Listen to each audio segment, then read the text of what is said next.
Hey, welcome to the Daily Devo. My name is Mike, and today we're going to talk about the fact that your life is hidden in Jesus Christ.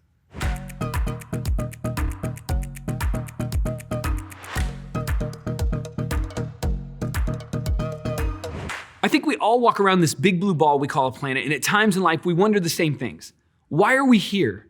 What is our purpose? What are we supposed to be doing with our life this year? Well, we're in a series in the Daily Devo, and we're talking about what it means to find our identity in Jesus Christ. And today we're going to open our Bibles to Colossians chapter 3, and we're going to hear from Paul the Apostle. And this is what he says in verses 1, 2, and 3 of Colossians 3. Since you have been raised to new life with Christ, set your sights on the realities of heaven, where Christ sits in the place of honor at God's right hand. Think about the things of heaven, not the things of earth. For you died to this life, and your real life is hidden with Christ in God. I love this passage. And this last line, it's really cool, but also a little confusing. It says that you and I, we have died to our life and that our real life is now hidden with Jesus Christ in God. You see, as a child of God, your life is not you. And what I mean is simply that our life is not about our life.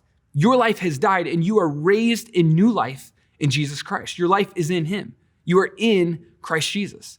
You see, your life should be hidden behind the image of God. What does it look like when people look at you, when they watch you or they listen to you or they have interactions of love or forgiveness with you? What does it look like for them to experience something so unique, so much like Jesus that it feels like an encounter with God, not just with another person?